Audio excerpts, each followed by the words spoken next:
Hello, welcome back to the Michael Lofton Show on a Tuesday here on Reason and Theology.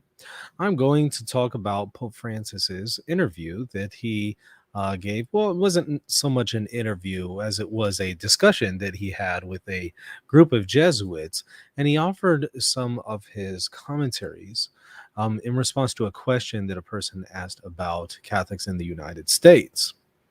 And so we're going to look through it. It's not very long, but I want to actually take a look at the transcript.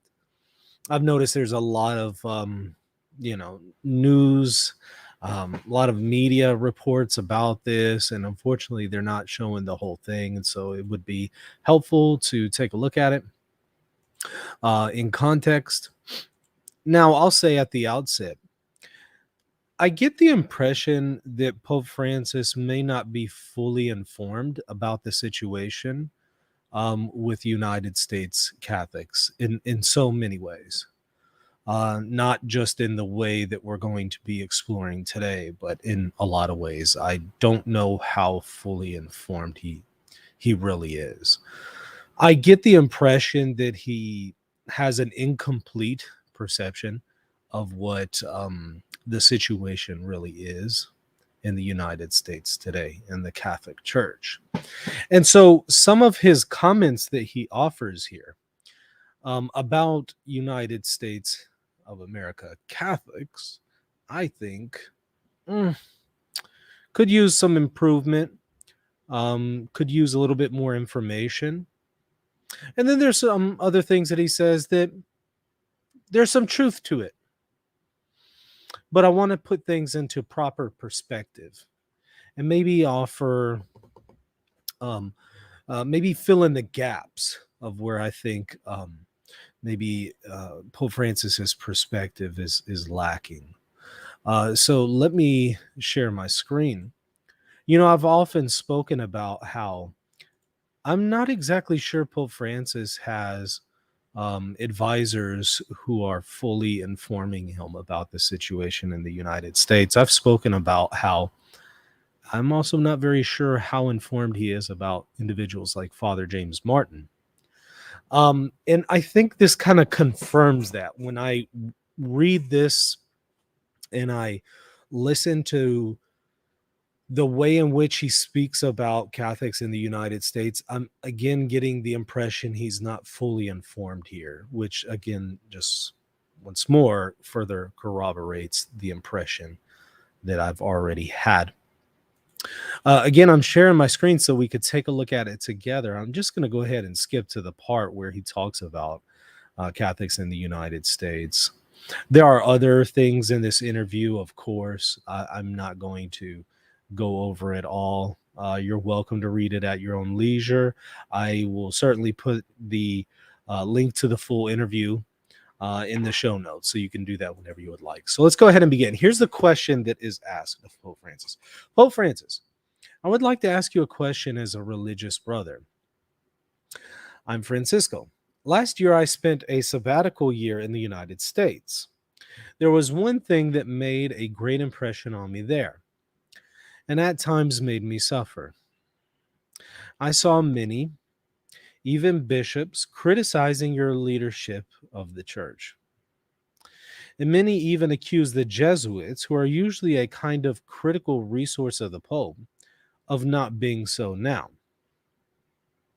They would even like the Jesuits to criticize you explicitly.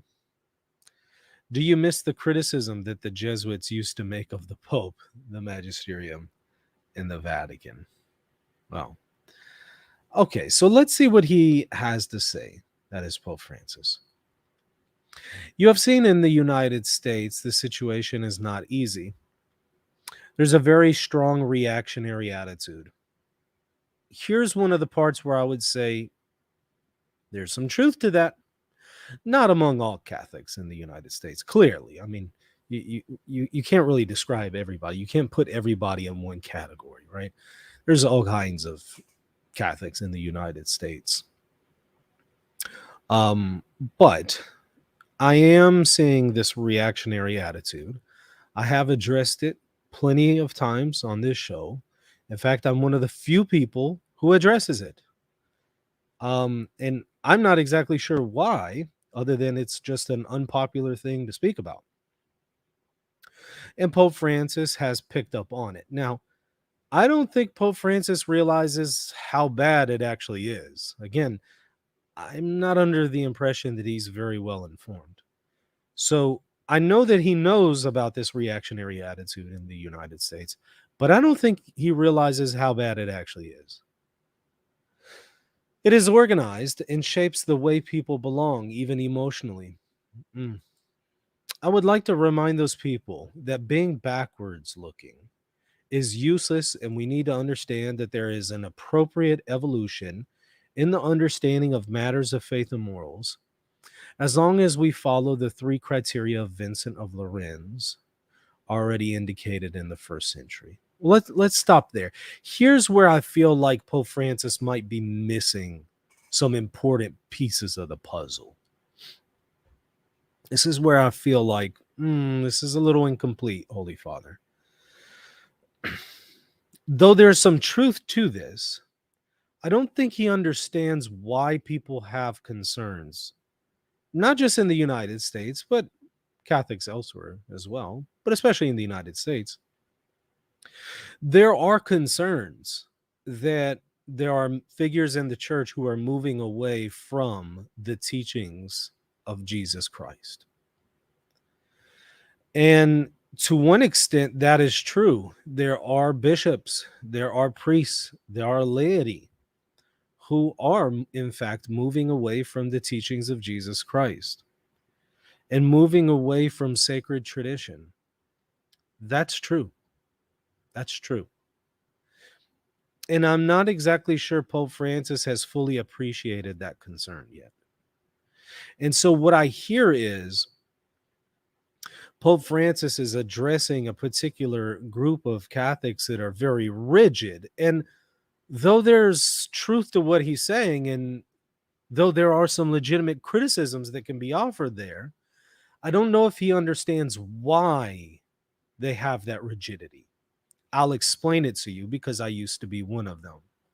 Here's why Catholics in the United States sometimes tend to have this rigidity and what he would call backwards looking, because there is a legitimate concern that people are casting off the yoke of Christ, casting off the teachings of Jesus, casting off the faith of the Catholic Church. There are people who are doing that.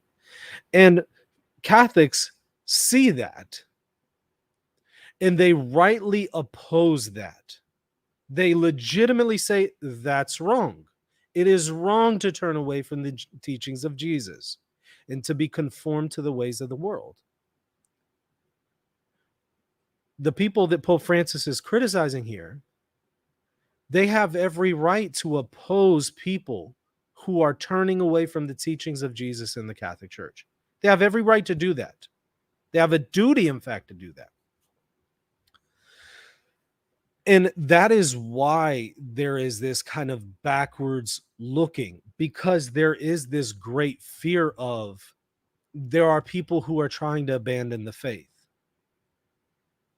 Where it goes too far among this group of Catholics is that they go so far that they ironically end up being not traditional themselves, because they end up attacking the papacy and putting forward things as tradition that are in fact not part of sacred tradition. They'll put forward things that are changeable and they'll present them as unchangeable. So ironically, they end up becoming non-traditional in the process of reacting against people who are non-traditional.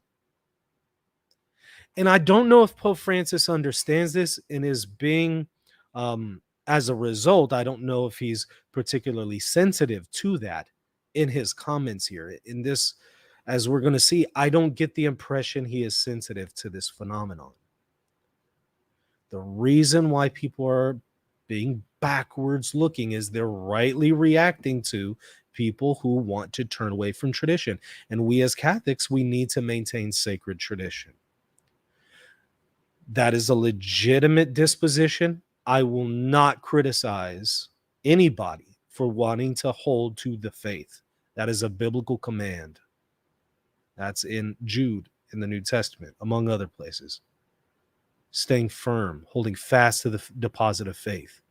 That's the duty of every Christian. I will not criticize anybody for doing that. I expect everybody to do that. I expect every Christian to maintain the faith. But again, in the process, due to poor catechesis, and sometimes some people, in reaction to people who are turning away from the faith of the church, in reaction to that, they end up going too far to the other extreme, and they end up making some things non-negotiables that in reality are negotiables. They are negotiables. They're not in the category of irreformable doctrine, but they'll erroneously put them in that category. And then Pope Francis sees that and he says they're being overly rigid. And you know what? That's true. They are being overly rigid. That's true. And there's legitimate criticism that the Holy Father is offering here.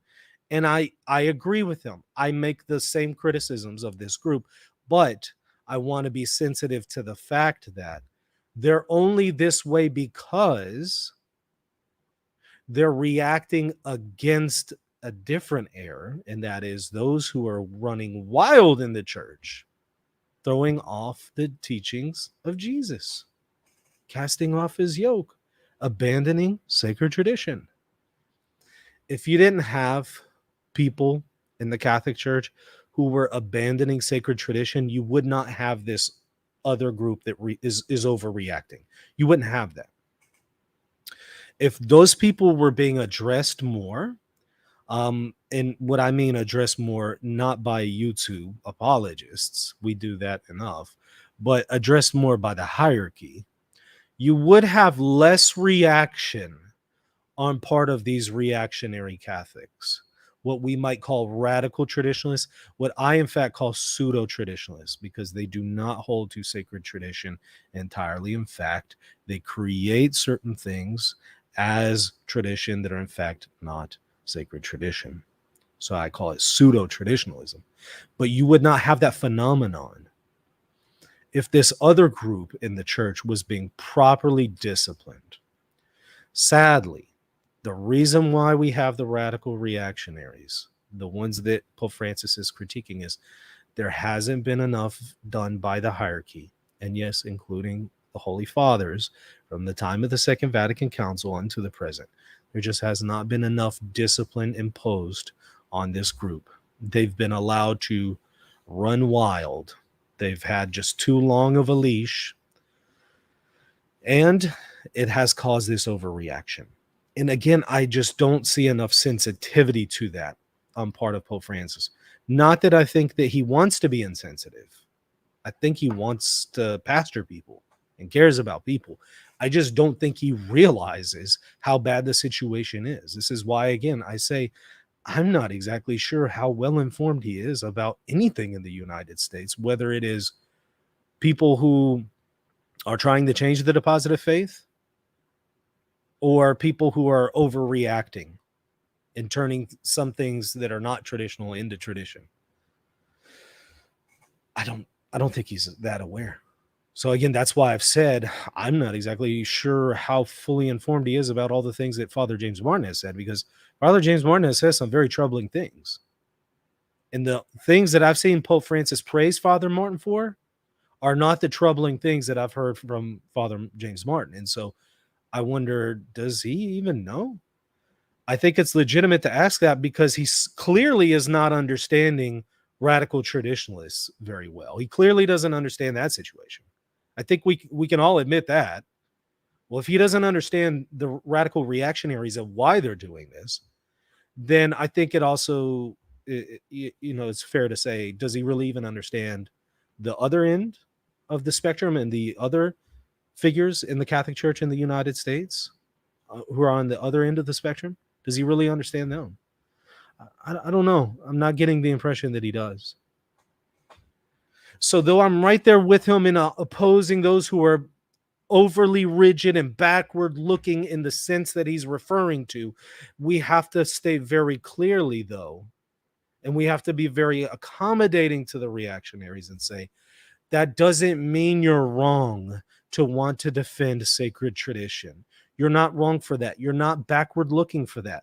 That is not what you're being criticized for. If you're one of them and you're watching this and you feel betrayed by Pope Francis, oh, I was just called backward looking just simply because I want to hold to the faith. That's not what he's saying is backward looking. What he's saying is backward looking is people who try to substitute things that are not part of the faith for the faith itself.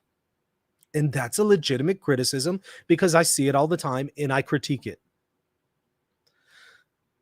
But we have to be very sensitive and explain, but that doesn't mean that you're wrong to want to hold fast to sacred tradition and hold fast to the faith.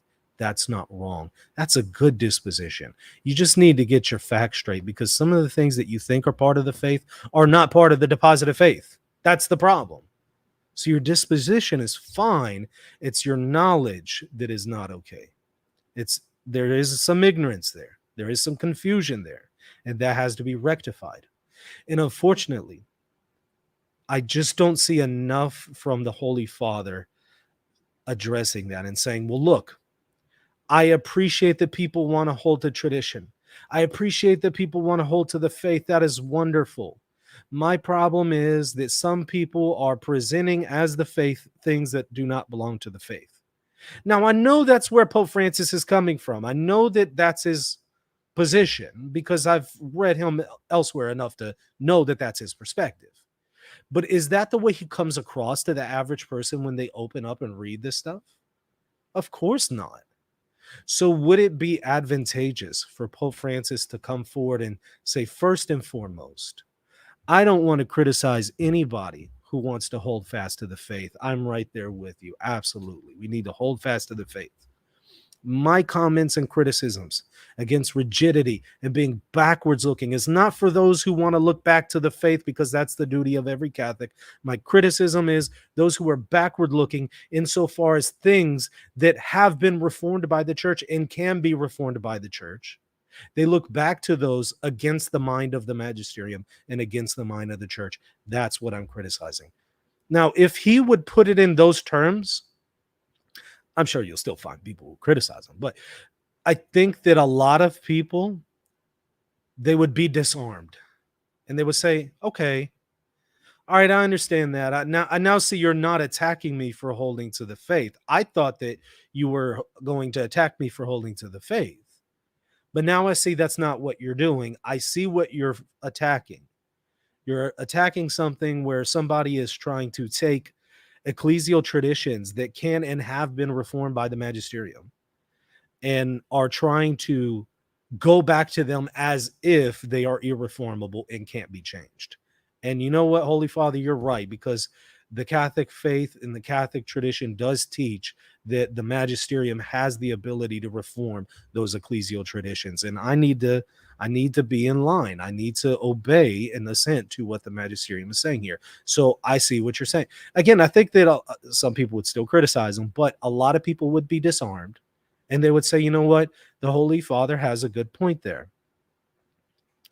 But since we're not properly situating this discussion, again, perhaps due to Pope Francis not being aware fully of the situation in the United States, when I read this, I say, you know what?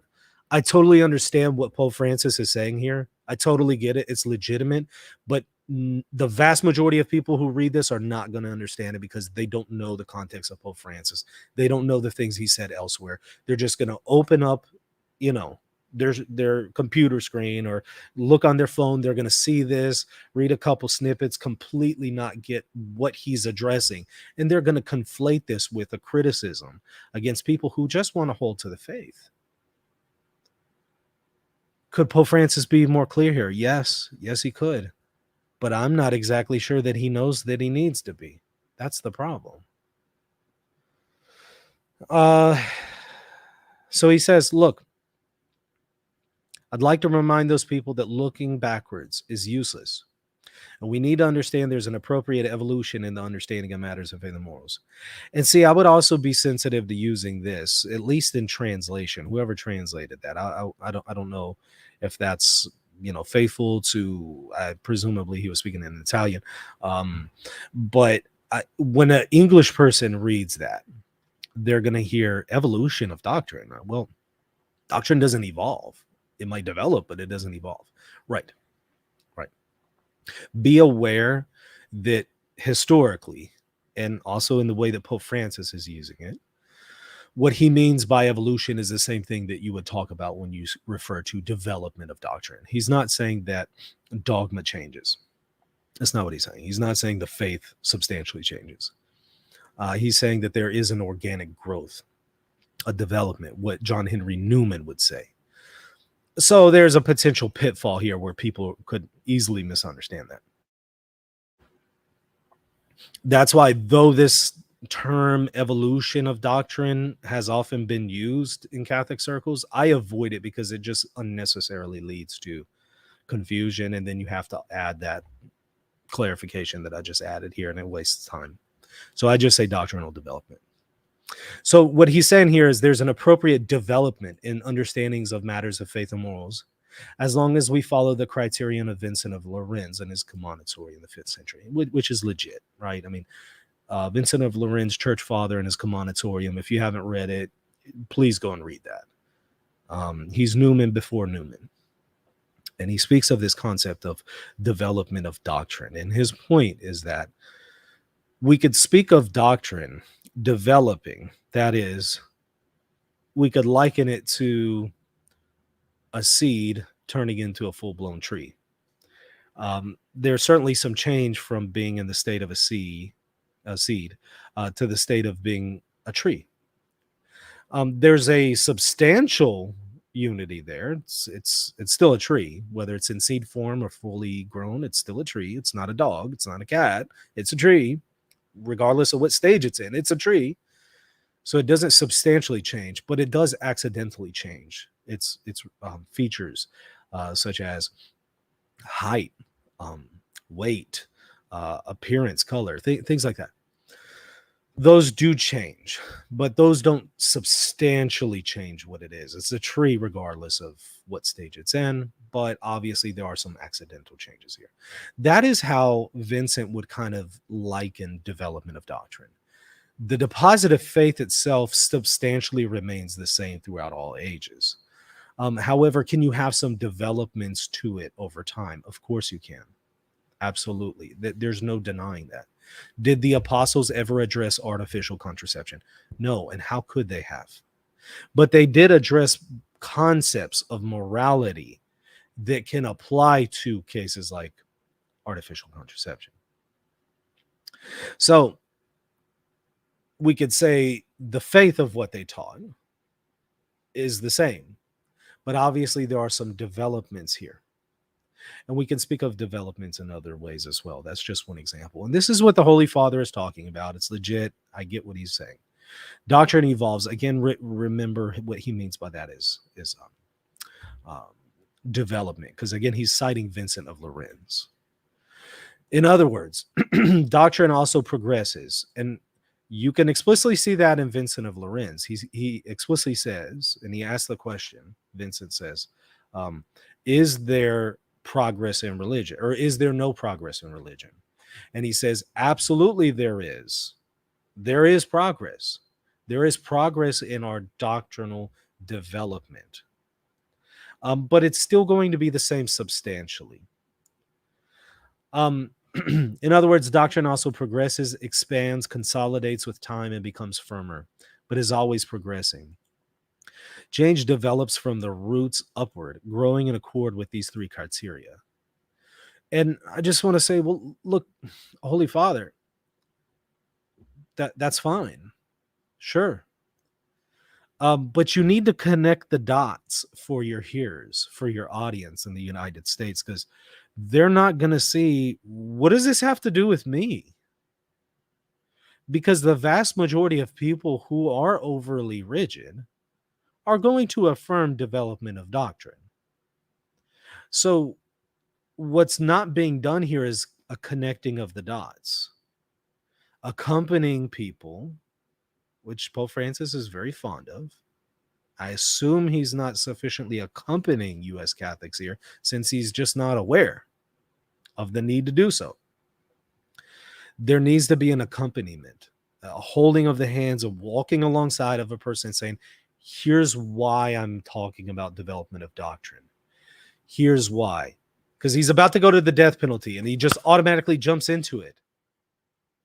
And what he needs to do is he needs to explain, here's why this development of doctrine conversation is relevant to the death penalty issue. And he doesn't sufficiently do that. And so I think, unfortunately, he's going to be talking past US Catholics. He's going to talk past them. And it ends up not being productive. It ends up being counterproductive for people who are not going to understand what the criticism is. Well, let's look at it together. He says, let us get to specifics. Today, it is a sin to possess atomic bombs. The death penalty is a sin. Now, let me just stop right there.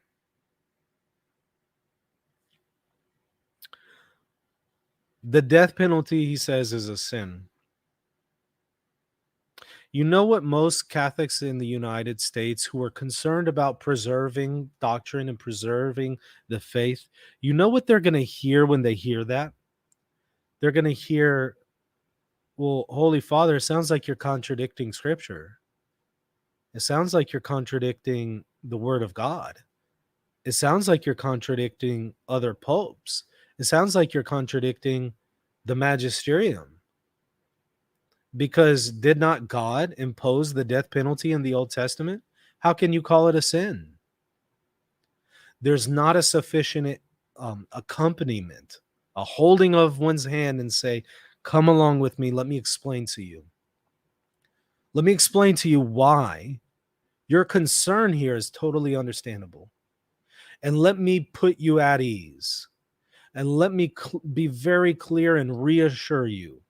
I am not trying to contradict divine revelation. Here's what's going on. Here's why there's a development of doctrine. And here is how that is consistent with what you are reading in Scripture. What you read in Genesis 9. What you read throughout the rest of the Pentateuch.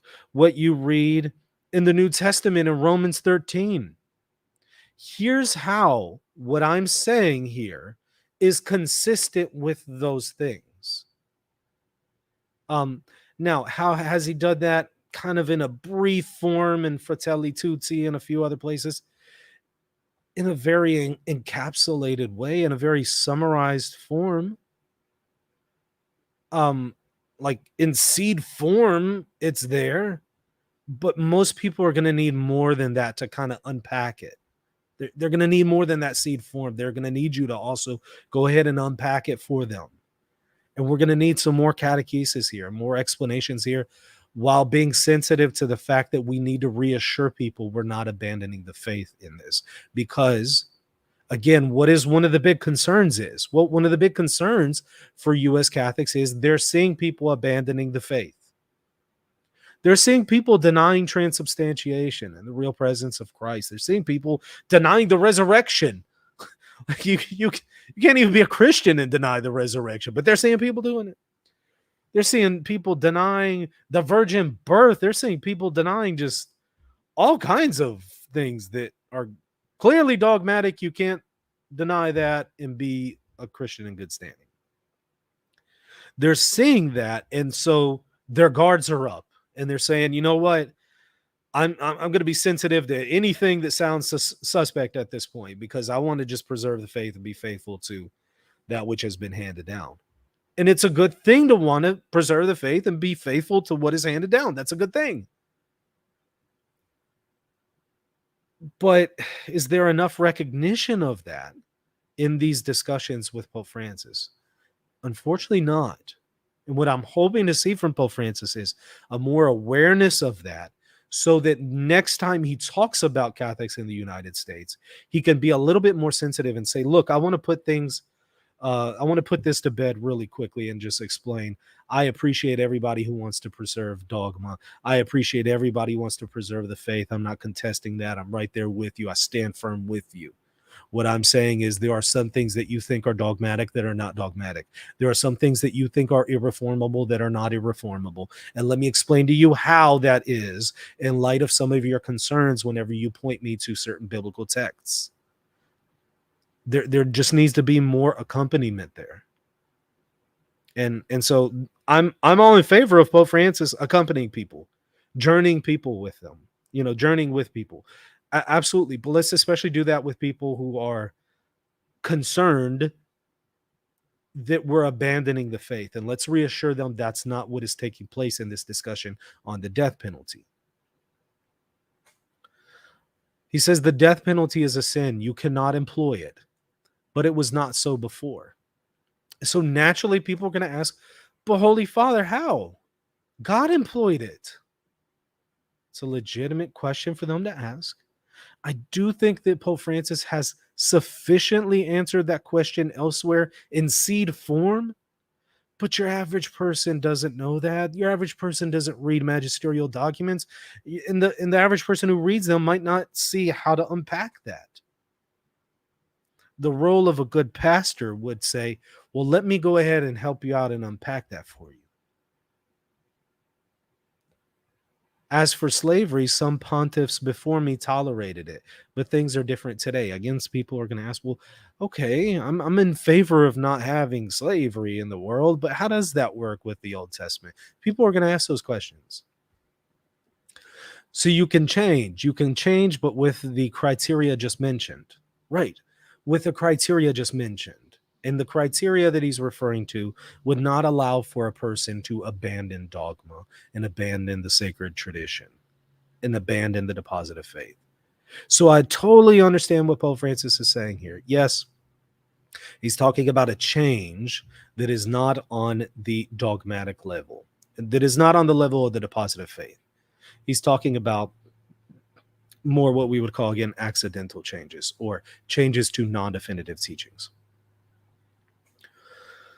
But that needs to be unpacked because we need to be sensitive to people who are going to hear this and start to freak out and think, wait, you're changing doctrine. Wait, and this thing is mentioned in the Bible.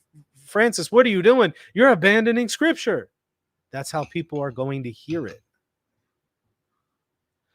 I like to use the upward image. Always on this path, starting from the root with sap that flows up, and that is why change is necessary. Well, change is necessary, but not all change, right? Some changes. And maybe explaining to people what kind of changes are necessary and what kind of changes cannot take place. That might be helpful. Let's continue. Vincent of Lorenz makes the comparison between human biological development and the transmission from one age to another. A baby goes to a fully grown human. There's some change there. There's some necessary change there. But it's not a human turning into a dog or a human turning into a dolphin. It's a human baby to a fully grown human. So there's obviously some substantial continuity there, but there are some accidental changes there. And when he talks about changes necessary, he's talking about the accidental change to doctrine, not the substantial change to the doctrine. And again, that because he's telling you based on Vincent of Lorenz, and Vincent of Lorenz is very clear. You cannot have a substantial change to the faith. I mean, he's solid. He's very clear on this. He's holding to the sacred deposit of faith and writing against people who are abandoning it, writing against heretics. Vincent of Lorenz makes the comparison between human biological development and the transmission from one age to another of the deposit of faith, which grows and is consolidated with the passage of time. And yes, he does do that. Here, our understanding of the human person changes with time, and our consciousness also deepens. And again, I understand what Pope Francis is saying about the development of the death penalty and how that relates to a development and appreciation of the dignity of the human person. I get what he's saying. I totally get it. But you need to unpack that for most people, because when they hear this without that really being unpacked, they're just going to continue to misunderstand it. The other sciences and their evolution also help the church in this growth and understanding. The view of church doctrine as monolithic is erroneous. Again, what he's saying here is true in the sense that he's referring to the church doctrine as being monolithic. That is erroneous. In the sense in which he's speaking about, that's true. But how are people going to generally hear that in the United States? Wait, church doctrine is not monolithic? Wait, so you're trying to change the deposit of faith? You're trying to abandon Scripture? What's going on? You're abandoning sacred tradition?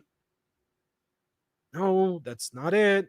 He just pointed you to Vincent of Lawrence. But can you really fault people for not knowing the context with Vincent of Lawrence? Because maybe they've never read the Commonitorium. Can you really fault them for having never read the Commonitorium? I don't think you can really fault them for that. I think you just need to go ahead and kind of unpack it a little bit more for them and explain that to them. So when you say things like the view of church doctrine as monolithic is erroneous, they properly understand the context behind it, and they don't freak out and start saying, well, all those suspicions that I had about you are now being solidified. You are trying to change the faith. You're evil. But some people opt out. They go backward. They are what I call backwards looking. When you go backward, you form something closed, disconnected from the roots of the church, and you lose the sap of revelation. If you don't change upward, you go backward. And then you take on criteria for change other than those our faith gives for growth and change. And he's right. He's right what he's saying here. There are people who are backward looking, again, because they're overreacting. So they end up becoming so backward looking that they don't realize, well, some things can develop and change. I've seen people who think that certain liturgical rubrics can't be reformed by the church. And I'm just thinking, gosh, you're just really not aware that this liturgical rubric does not go back to the first century. It's something that came hundreds of years later. So obviously the liturgical rubric, if the mind of the church says that this needs to be developed in one way, then that's legitimate, because we're not talking about a question of something that goes back to the first century, to a teaching of Jesus or to the teaching of the apostles. We're not talking about the deposit of faith. But there is a level of ignorance here where there is a blurring of the lines between ecclesial tradition, human apostolic tradition, and then divine apostolic tradition. The average Catholic can't define any of those things for you. They can't define them or distinguish them. And so there's a conflation of them. There's a confusing of them. And they end up thinking, well, you changed this liturgical rubric, you're abandoning the Mass of the Apostles. And it's just, they don't realize that that rubric doesn't even go to the 3rd century, let alone the 1st century. That's something that came way later. We can't adjust this. But in that climate of not knowing these differences, not knowing history, not knowing doctrine, not knowing proper distinctions, not knowing enough about liturgy, when we have that climate and you mix it with, at the same time, you're seeing people abandon the faith everywhere, it's going to be very easy to start to just cling to things that really are reformable in nature. You're going to see people cling to them as if the entirety of the Christian faith depends on it. And they're going to resist anybody who tries to say otherwise, because there's some ignorance going on there, and there is some overreaction to legitimate concerns. And what is the legitimate concern? Well, they're seeing people abandon the faith. So there's definitely a disposition to want to hold to the faith, but it ends up becoming reactionary itself, and you overreact because you then end up saying, I have to maintain these things that can't change, but in fact, in reality, they can. So whenever Pope Francis is talking about backward, what he has in mind is people who are clinging on to things that are reformable in nature, and the mind of the church has reformed them. And that is traditional. That is the Council of Trent. That is the First Vatican Council. I've done multiple shows. I'll walk people through the magisterium and show them that's what Trent teaches. That's what Vatican I teaches. That's Pius XII. That's so-and-so. And I show them in the preconciliar period all of these magisterial documents that substantiate this point. But again, there is such an overreaction against a legitimate concern, and there's a level of ignorance there that people end up just getting their wires crossed here. And what a good shepherd needs to do, a good shepherd needs to say, okay, I recognize that this is a problem. And I recognize why some Catholics in the United States have this problem. And rather than just say, you guys are backwards looking, let me try to help you. Let me show you why I'm saying this. Now, I'll say, can the Pope just pull rank and just pull the authority card and just say, you guys are backwards looking, you need to get with it, you need to stop dissenting? Can he just strong arm people in his corrections? He can, but is that the most effective way to win people over? Probably not. So though it's within his authority to just say, look, guys, get with it. Get with the magisterium. What are you doing? You're dissenting from the magisterium. You could strong arm people that way, or you could recognize why they feel that way, and you could accompany them and then help them understand, here's why I'm saying what I'm saying, and here's how you can actually get on board with what I'm saying. And let me, in fact, show you where in church history this has already been done. And so if you're going to now deny what I'm saying here, you're also going to have to deny this in the 4th century, and this in the 5th century, and this in the 12th century. You're going to have to deny our addition to the filioque clause. And so you're going to now have to say the Orthodox were right to contest this. And so let me show you where this leads to, your rigidity. Let me show you how it leads you outside of the Catholic Church if you follow your rigidity to its conclusion. And so let me show you why you actually want to get on board with what I'm saying here. Because if you don't, and you apply it consistently to the rest of history, you'll end up leaving the Catholic Church. And let me walk you through and connect the dots and show you that. And if a person at that point still wants to resist, that's on them. They're without excuse. But I do fear that there are people in the United States who are Catholics who are backwards looking. They are in dissent against the magisterium, but they don't realize that. And what they think they're doing is they think they're holding to tradition. They think they're holding to the faith. They think they're holding to the magisterium of previous popes. And in reality, they're not. But they don't know that. And they have to be shown that. And this is not something that Pope Francis can do by himself, I should say. It is something that he can do, sure.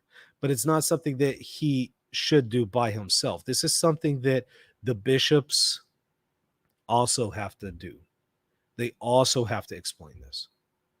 Unfortunately, there are some bishops in the United States who are also falling prey to this same problem and are also not fully informed about church history and sacred doctrine to realize what Pope Francis is saying.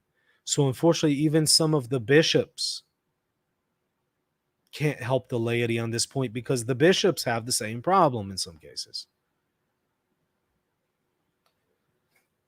Pope Francis is going to have to address that, and their brother bishops are going to have to address that. The ones that know better, they're going to have to help those brother bishops, and hopefully those bishops can then help the laity come along and understand because it's not fair for Pope Francis to have to do this entirely by himself. That is, after all, why we have an episcopate.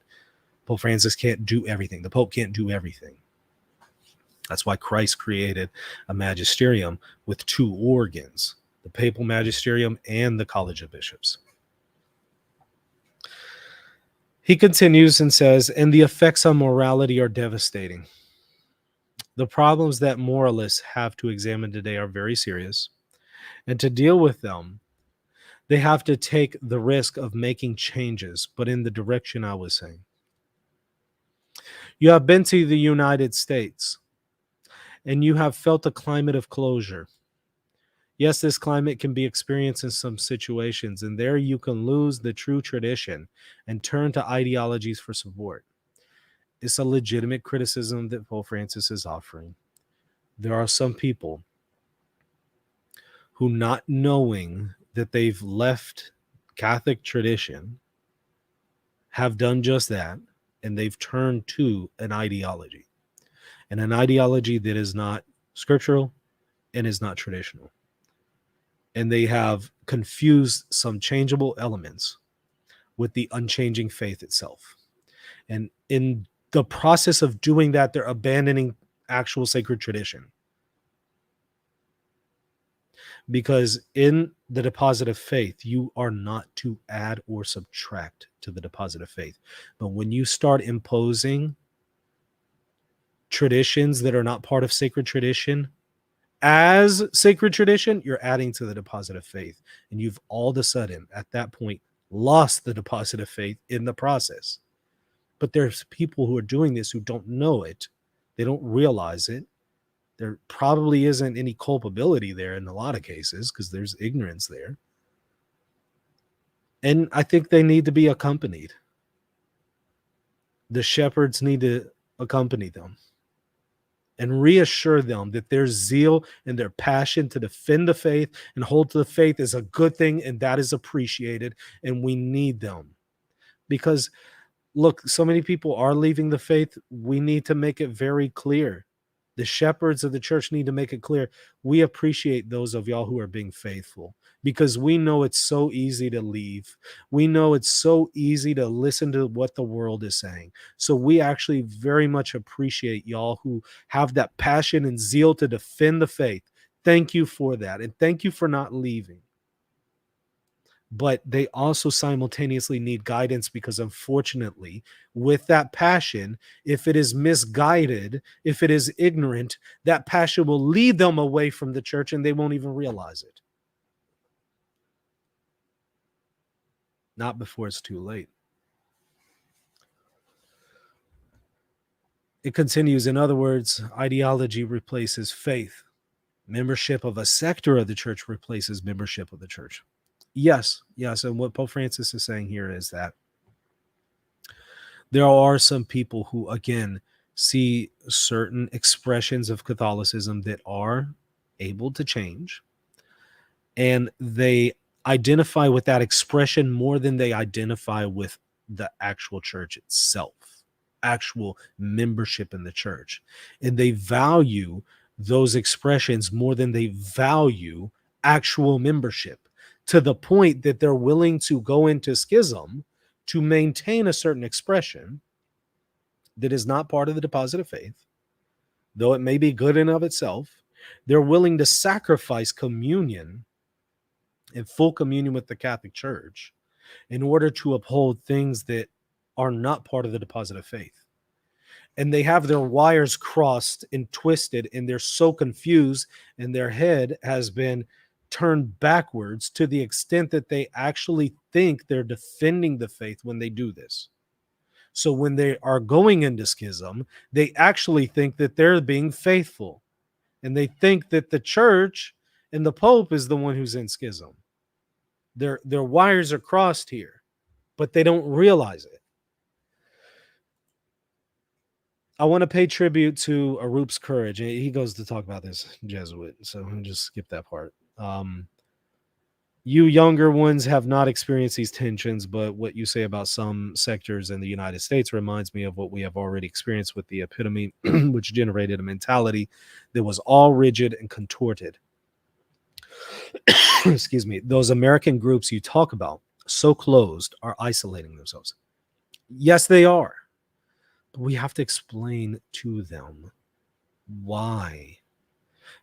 Why this is an issue, because they think, yes, I'm closed, I'm isolated, I'm definitely going to close in on the deposit of faith and hold to the deposit of faith and not allow for modernism and not allow for, heresy. Yes, I want to be isolated from heresy. I want to be closed off from error. They're going to see being closed and isolated in this context as something good. And they need to be, it needs to be explained to them. That's not what's in dispute here. It's wonderful that you want to preserve the faith. You need to do that. That's part of your duty. That's not being contested. What we're saying is that you're closing yourself off from full communion with the Catholic Church in order to preserve some things that are changeable in and of themselves. In the mind of the Church has said there needs to be some development here. And you're not thinking with the mind of the Church, you're thinking with your own mind. And that is at the essence of the error of the Protestants. So ironically, though you think you're holding to the faith, you're repeating the Protestant error at its core. Instead of living by doctrine, by the true doctrine that always develops and bears fruit, they live by ideologies. True. When you abandon doctrine and life to replace it with an ideology, you have lost as in war. Yes, I agree with what Pope Francis is saying here.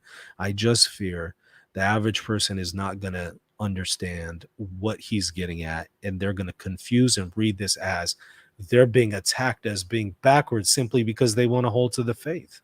I'm already seeing it.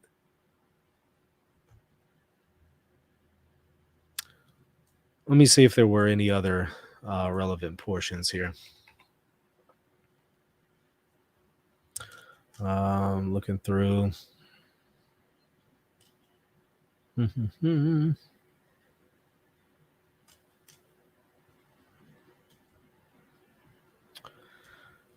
I think that's effectively it. We'll go ahead and end it there. Let me know if y'all found this helpful, however. Definitely put that in the comment section. If you think that people need to hear what I just explained, if you think that that will help clear up some confusion, so if you felt this was a message people really need to hear, please go ahead and share this on your social media, but also hit the like button, comment, and subscribe. Because the more you interact with this video, the more YouTube and the algorithm will kick in and share this with others. So if you felt this was something worthy that people need to see, if this was helpful and productive, please share it with people, and also do your job by interacting with the video so YouTube can then do its job. I've done my part. I did the video. Now I ask y'all humbly and respectfully, please do yours. Hit the like button, comment, subscribe, hit the bell for notifications so you know when I go live. I tend to go live out of nowhere. The only way you'll know I'm live is if you hit that bell for notification. Otherwise, you'll probably miss the live stream. And I do a lot of videos, so you might even just miss the stream altogether because it will get buried in a whole bunch of other videos that I do. So certainly go and do that. That also, again, helps the channel grow. And this is what I do for a living. This is how I provide for my family. So if you want to support me, if you think that what I'm doing here with the channel is helpful, is productive, is valuable, I ask that you consider supporting me. What you'll do is you'll go to patreon.com/reason and theology. Patreon.com/reason and theology. And support me at any level of participation there, but you'll get extra access to extra content, all kinds of stuff that I do for patrons only. So you'll get extra videos that nobody else has access to. And you'll, of course, be supporting what I'm doing here so I can continue to do these videos. So definitely consider doing that. All right, that's going to do it. See you later. God bless. Hey everybody, just wanted to tell you about my new free ebook, Church Chaos, Biblical Insights for Confused Catholics. If you are a confused Catholic and you're thinking about leaving the Catholic Church, or you're thinking about converting to the church, but you see that there's a crisis in the church and you're just unsure, this is the book for you. Again, it is free. Just simply go to reasonandtheology.com. You'll see a pop-up that comes up on your screen. Just simply click on it and you'll put in your email and it will provide you the free PDF ebook right then and there. Please check it out if you're confused about the situation in the Catholic Church today. reasonandtheology.com. Are you confused about how Catholic teaching authority works? With encyclicals, papal bulls, councils, and many other things, it's easy to get confused on what is authoritative and what is not. Fortunately, at maximusinstitute.com, I have prepared a course explaining the magisterium from A to Z. Visit the website and check out the course, Understanding the Magisterium, for more information. If you're looking to buy or sell a home, office, or any kind of property anywhere in the world, you're going to want to call Real Estate for Life, and they're going to connect you with a Catholic agent. Now, that agent will donate a portion of their commission upon sale, and Real Estate for Life will donate 75% of that gift to a pro-life organization at no cost to you. Call Real Estate for Life at 1-877-LIFE-US1 or text them 248-431-1440. If you care about the pro-life cause, call them now.